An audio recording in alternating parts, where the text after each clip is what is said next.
que no vamos a suponer que Pati, un paréntesis, me gusta la idea que aterrices en el terreno este asunto. Yo le pediría pero al señor magistrado presidente del tribunal nada más va aterrizado el tema, ¿no? Precisamente, qué bueno que ya lo me vas a hiciste hacer. perder la idea, pero, pero va aterrizado.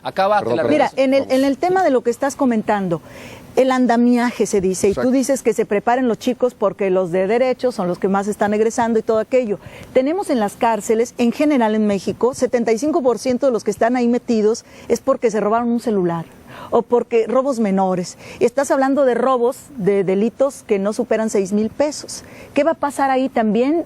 Aterrizando el tema, es decir, nos vamos a dedicar a hacer juicios orales para este tipo de delitos, o ese tipo de delitos no van a estar ahí. ¿Qué va a pasar con los más amolados del sistema que van y caen también frente al Supremo Tribunal? Trataré de dar satisfacción a las preguntas y comentarios que me dan. Sí, porque luego sigo yo. Trataré también de ser, digamos, lo más plástico posible, lo más llano posible, para que nuestro público nos pueda de alguna manera comprender. Haré una descripción básica de lo que funciona típicamente ante un caso común en el actual modelo de justicia. Una persona es detenida por robo. Vamos a poner el caso que engruesa las cifras y las estadísticas, y ciertamente en México y en el mundo, agregaría, son los pobres, las personas que cometen delitos patrimoniales, los que pueblan las cárceles. Decía un criminólogo, hoy ministro de Justicia de la Corte Argentina, también penalista, Eugenio Raúl Zaffaroni, que en Latinoamérica el único delito, decía él, que persigue a las policías es la aportación de cara.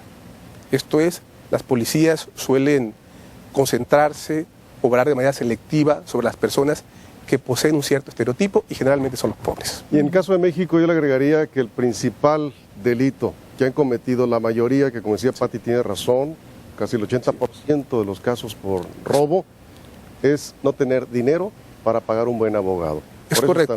Yo lo escribía incluso ahora que mencionaba Andrés, que estoy tratando de hacer una cierta labor de pedagogía jurídica que ciertamente se invierte demasiado en la justicia penal, en general, sistema penal. Cuando hablo de sistema penal, hablo de policías, jueces, ministerios públicos y todo lo que ello entraña. Y mi posición personal es que se debe invertir más en política social, porque el gran problema que tiene México es el problema del robo. No es el más visible, no es el más mediatizado, pero es el problema que puebla las cárceles. Y ese problema está relacionado muchas veces con situaciones de vulnerabilidad, de carencia, de falta de acceso a servicios públicos básicos. ¿El que roba por necesidad? En muchos casos sí, y en muchos otros casos porque se vive en un contexto de vulnerabilidad tal que prácticamente no hay otra salida. Es que no hay otras oportunidades. Y conste que no estoy de ninguna manera justificando ni diciendo que solamente los pobres roban. Pero quien vive en una situación de vulnerabilidad, de carencia absoluta, de oportunidades, está más proclive, o sea, hay una situación más proclive justamente a delinquir. Decía yo, ¿qué va a cambiar en un proceso penal que se sigue hoy ante un Ministerio Público y ante un juez, y los que se seguirán con la reforma?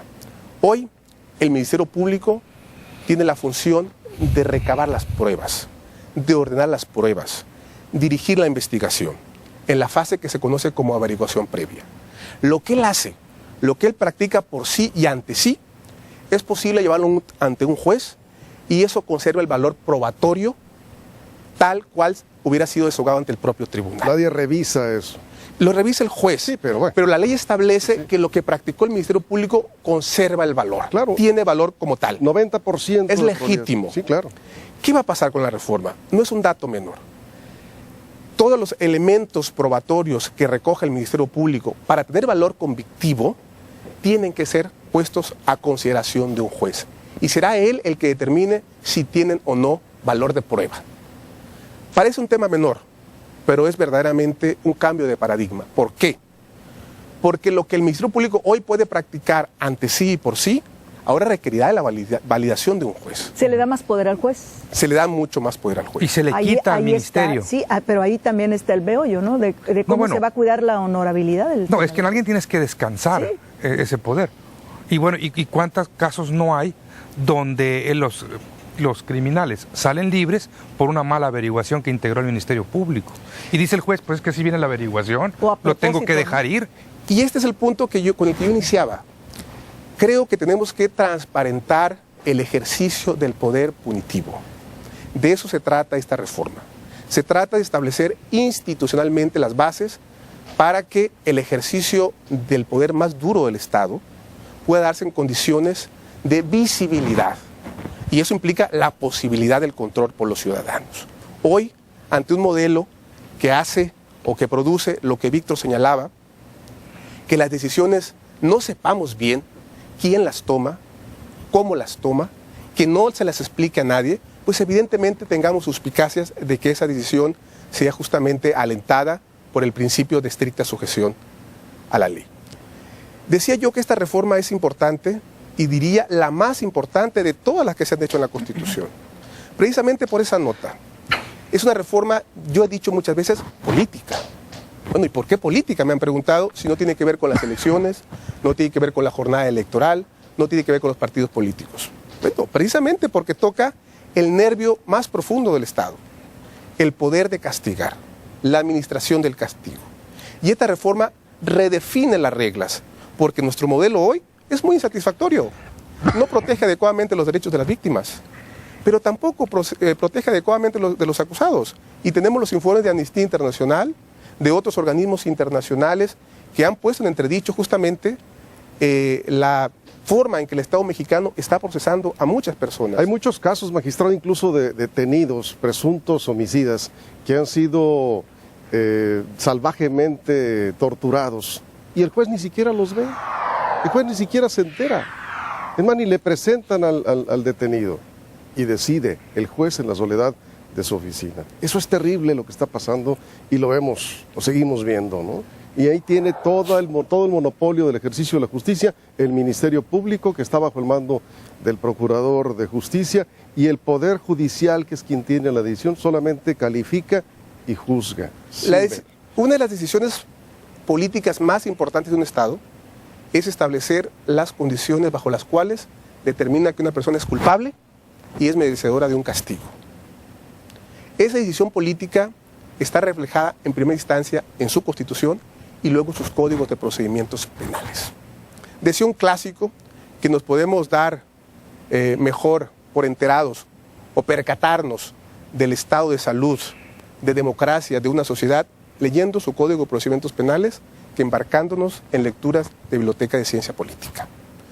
El código de procedimientos penales establece las condiciones bajo las cuales una persona puede ser condenada y castigada. Eso es lo que se pretende cambiar. Hoy por hoy, entre comillas, ¿no? Hoy por hoy, sí.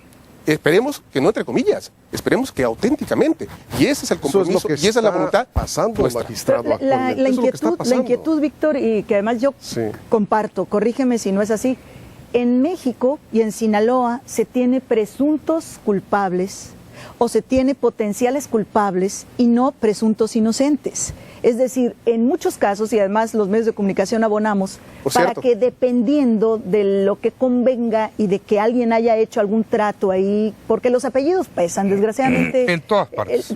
Sí, pero eso ahorita no me consuela. Para bien y para mal. Eso no me consuela. Para bien y para mal. Para bien o para mal, yo creo que para mal, porque cuando alguien es culpable de un delito, debería ser una justicia completamente ciega, completamente ciega. ¿Por qué los pobres están poblando las cárceles? Bueno, porque los ricos tienen cómo comprar el tiempo de un buen abogado. Claro, no es que no cometan delitos. Sí, no es que no cometan delitos. Tienen cómo comprar a un juez también. Claro, y tienen cómo comprar a un juez para ir más directo. Ahorita decía Víctor, y yo quisiera, sí, ese es un buen tema.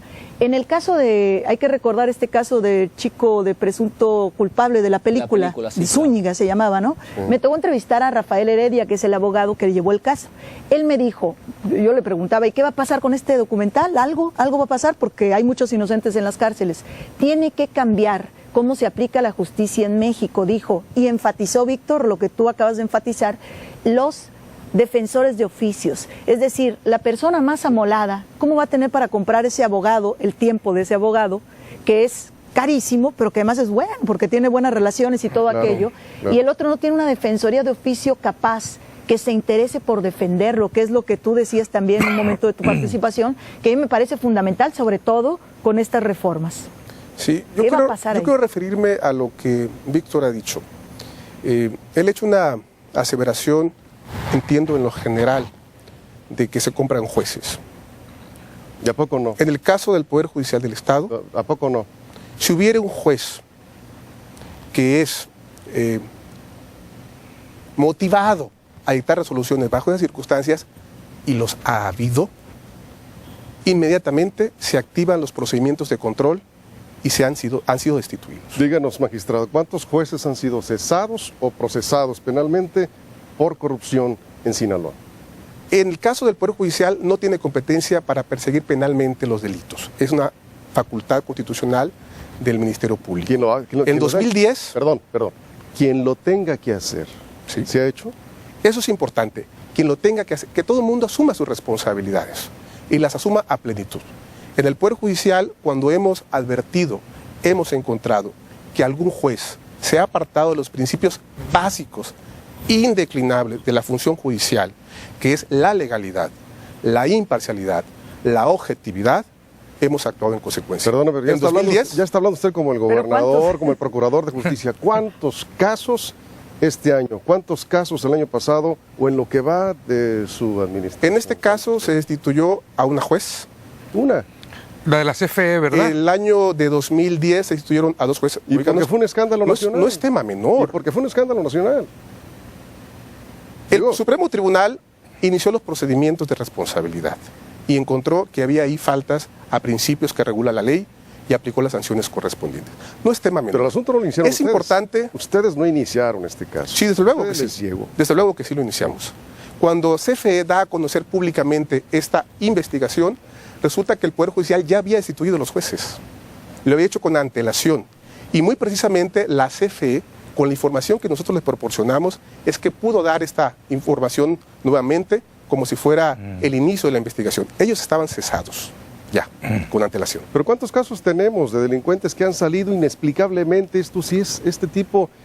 Por eso quiero detenerme en este punto. ¿Sí? Si me permites, Enrique, la respuesta después de la pausa. Tengo que irme, ya van 15 minutos, estamos de regreso.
Yo voy a investigar. Estamos de regreso de nivel 5, estamos hablando, Víctor Torres, en relación a la corrupción que existe dentro del sistema y por supuesto los casos en los cuales el Poder Judicial de Sinaloa ha actuado con algunos de los jueces. Mencionaba Enrique un par de casos en este asunto fraude millonario contra la Comisión Federal de Electricidad, en los cuales participaron algunos jueces del estado de Sinaloa, y otro caso de una juez que fue el año pasado, y lo interrumpí después para la continuación. Sí, decía yo que es muy importante que todo el mundo asumamos nuestras responsabilidades constitucionales y legales. Que lo hagamos a plenitud. La transparencia en este nuevo modelo de justicia precisamente tendrá como activo este hecho fundamental, que podremos saber quién se equivocó, quién lo hizo deliberadamente, quién faltó a sus deberes y a sus facultades o quién obró negligentemente. Y eso permitirá no solamente que lo sepamos, que eso sería lo de menos, que lo corrijamos. Evidentemente, un caso puede ser susceptible de un tratamiento que llegue a una sentencia de condena, pero también puede ser susceptible de una absolución. Así es. No tendríamos un proceso penal, no tendría sentido tener el proceso penal, no lo ahorraríamos si no admitiéramos la posibilidad de una absolución. Que por cierto, este sistema de los juicios orales también incluye la posibilidad de que si el culpable sabe que es culpable y tiene todas las agravantes, él puede optar, o su abogado puede optar por una abreviación, digamos, del proceso. Sí, ¿no? es correcto. Y puede recibir una condena menor, ¿no? Es correcto. Uno de los ejes del nuevo modelo implica en la distinción entre casos graves y casos menos significativos. Para los casos, digamos, menos graves o casos de delitos comunes hasta de bagatela, el sistema prevé medios alternativos de resolución de controversias. Esto es, la posibilidad de que sean atendidos y solucionados sin necesidad de llegar a un juicio, sin necesidad de llegar al juez.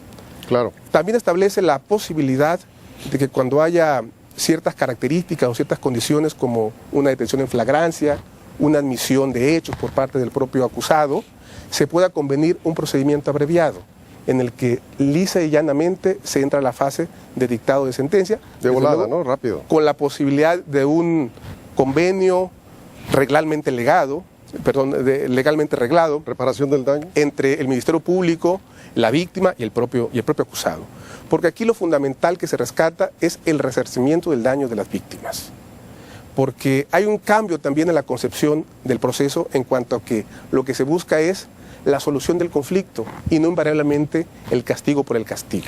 Perdón, me llama la atención cuando hablas de que ya hace distinción entre delitos serios y delitos menores y hasta bagatelas. Sí. Usaste el término. ¿Esto qué quiere decir? Porque, digo, el referente más cercano que tenemos siempre pues es Estados Unidos, ¿no?